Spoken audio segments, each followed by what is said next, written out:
What about use? I'm sorry. No, go ahead. Usage of the corpus, I think they call it. Usage of the money that's already brought in. I mean, in other words, if obviously it's not doing any good at OCRWM, could it be used to help, find a volunteer community, to set up a processing center, something like that? Well, this is tied up in a bigger issue about the government's failure to implement the Nuclear Waste Policy Act.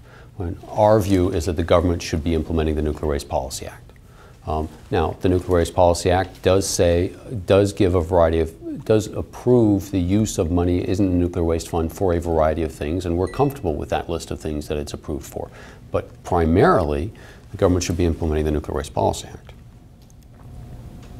So that sounds like you guys are not going to pursue the proposal of a Fed core on a waste fund?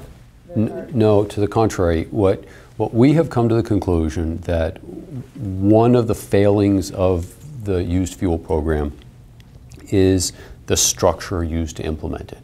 And so we have come to the conclusion that a Fed Corp type organization is the most appropriate structure for pursuing the used fuel program, whatever the used fuel program happens to be. And so, no, we are going to pursue Fed Corp legislation. We're very pleased with Senator Voinovich's legislation on that in the last Congress, and that will be a theme in our position going forward. So there's really two issues. There's what is the program, and we will be working on that in conjunction with the Blue Ribbon Commission, et cetera, as I've said.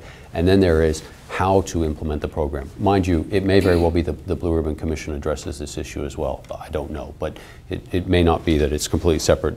The Blue Ribbon Commission may not just issue program guidelines, they may also address how to manage, how to implement and affect a program. So what's your time, I guess, where do you rank the Fed Corp legislation in your priority? I think it will be considered in the next Congress as part of any effort on used fuel. With Senator Voinovich gone, who are some of the members that we should be looking at to pick up some of these things? Well, I mean, at Environment and Public Works, if the committee remains approximately the way it is, I mean, Senator Vitter as well as Senator Alexander and Senator Inhofe are the big supporters there, and we'll continue to provide that guidance there. At the Senate Energy Committee, we've got the same thing with Senator Burr and Senator Murkowski and some of the others. Senator Corker is there as well. So there's no lack of support on these sorts of issues in the Senate. How about in the House? Well, in the House, I mean, one of the interesting things is that the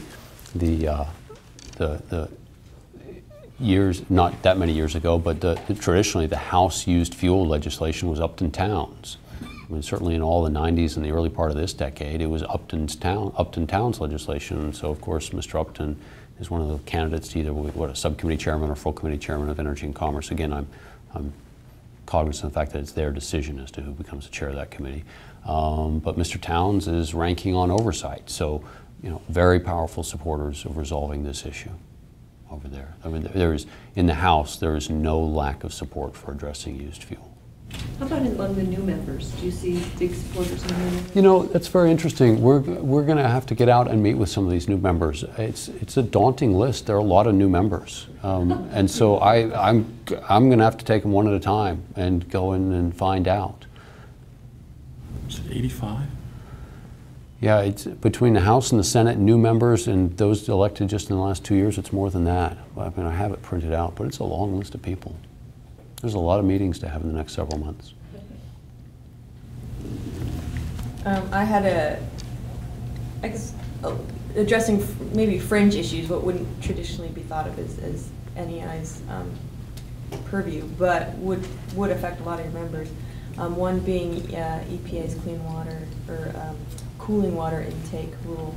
And then also a lot of jobs. It's going to be front and center in Congress, and they're going to be looking at a lot of, I'm assuming, hopefully, incentives for the manufacturing sector and education, and then that's something that NEI has been pretty proactive and successful in getting from Congress. So I was just wondering.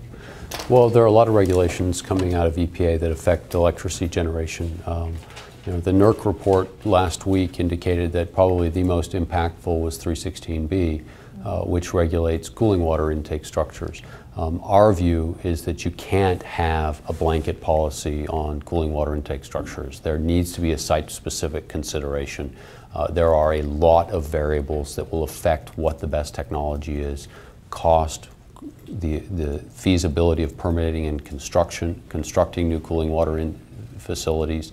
And so there really is no way other than to do a site-specific determination and to do a cost-benefit analysis to determine whether new cooling water structures should be built.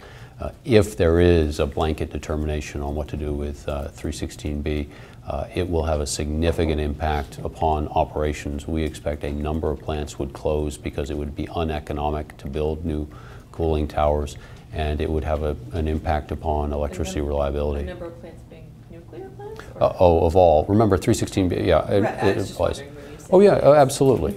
Oh, absolutely. The cooling towers are extremely expensive, and there are cases in which the cost-benefit analysis does not justify building cooling towers.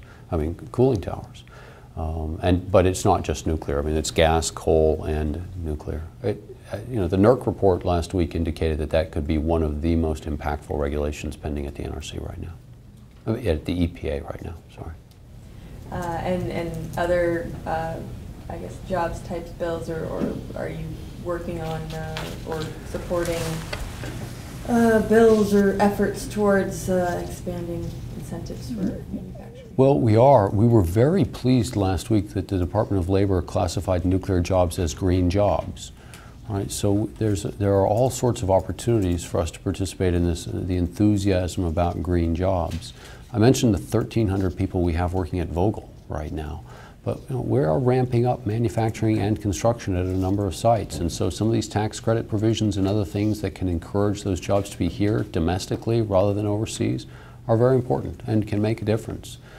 The nuclear growth we are seeing overseas is quite remarkable right now. About 50 reactors under construction worldwide.